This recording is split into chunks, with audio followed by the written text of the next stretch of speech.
آقا علیہ السلام کی ظاہری حیات میں وہ ایک بندہ ہے، بڑا مشہور واقعہ ہے، کہنے لگا کہ اے محمد آپ انصاف کریں، عدل کریں آپ۔ اس نے یہ جملہ بولا تو ظاہر ہے بے ادبی کا، گستاخی کا جملہ، بالکل اپنی طرف سے وہ اسلامی حلیہ بنا کے بیٹھا۔ آقا نے فرمایا یہ وہ بدبخت ہے، اس میں سے نسل چلے گی جو خوارج ہوں گے، یہ بھی وہی ہے، یہ دین سے نکل چکا ہے پوری طرح،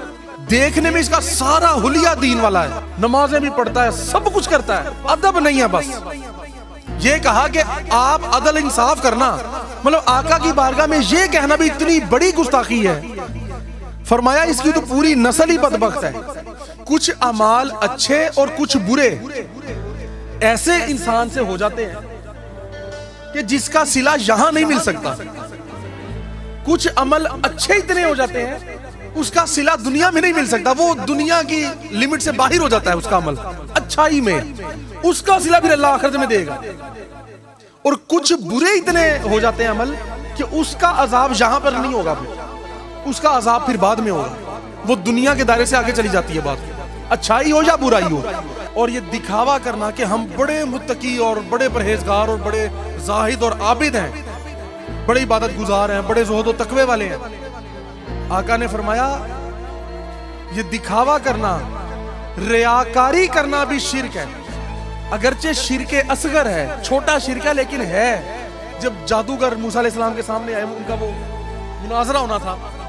تو ان ساروں کو اللہ نے ایمان نصیب کر دیا تھا، جادوگروں کو۔ اچھا کیوں کر دیا؟ اولیاء کرام اپنی کتابوں میں لکھتے ہیں، محدثین بڑے جو صحیح علماء حق ہیں وہ فرماتے ہیں کہ وجہ یہ تھی، آئے تو مقابلے میں تھے لیکن جب موسیٰ پاک تشریف لائے تو جادوگروں نے عرض کی آپ یہ بتائیں کہ پہلے آپ کوئی اپنا معجزہ دکھائیں گے یا ہم کوئی اپنی جادوگری دکھائیں؟ وہ فرماتے ہیں کہ صرف اس سوال کرنے کا طریقہ اور سوال کا ادب جو تھا یہ اللہ کو اتنا پسند آ گیا کہ میرے نبی کا ادب کیا انہوں نے، فارمیلٹی پوری ہوئی، حجت پوری ہوئی، انہوں نے کہا واہ واہ ان کا جادو تو ہمارے سے بھی آگے ہے، ہمارے ہزاروں سانپوں کو ان کا ایک سانپ ہی کھا گیا۔ وہ فوراً جھک گئے، کہتے جناب ہم تو بس آپ کو مان گئے۔ آقا نبی پاک امام الانبیاء کے پاس جو مشرکین یا کفار آتے تھے اور تقاضے کرتے تھے ہمیں یہ کر کے دکھائیں، ہمیں فلاں چیز کر کے دکھائیں، اچھا حضور کر کے بھی دکھا دیتے تھے، وہ معجزہ دیکھ کے بھی نہیں مانتے تھے کفار اور مشرکین۔ یہ جو حضور کے پاس آتے تھے نا یہ ادب سے بات نہیں کرتے تھے، یہ کہتے تھے ہمیں یوں کر کے دکھاؤ پھر مانیں گے ہم، حضور کر دیتے تھے پھر بھی نہیں مانتے، کیونکہ بے ادب کو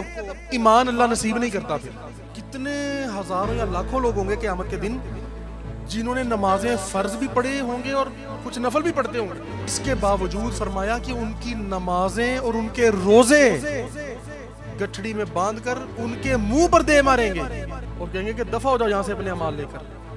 قبول ہی کوئی نہیں ہوا۔ یار وہ کون لوگ ہیں جن کا قبول ہی نہیں ہے؟ وہ یہی جن میں اخلاص نہیں ہے، اخلاق اور ادب اور عاجزی ان کے ساری نہیں ہے، اللہ والوں کی محبت نہیں ہے، ان کے آگے جھکنا نہیں ہے، وہ لوگ ہیں۔ تو ہمیں تو سکھایا ہی ادب جاتا ہے، ہم اپنے سلاسل طریقے دیکھیں ان میں تو ہے ہی ادب۔ وہ سرکار اکثر فرمایا کرتے تھے نا کہ بھئی طریقت تو ہے ہی ادب کا دوسرا نام، یہ ادب اور محبت کی جو لائن ہے نا بس یہی اصل بات ہے۔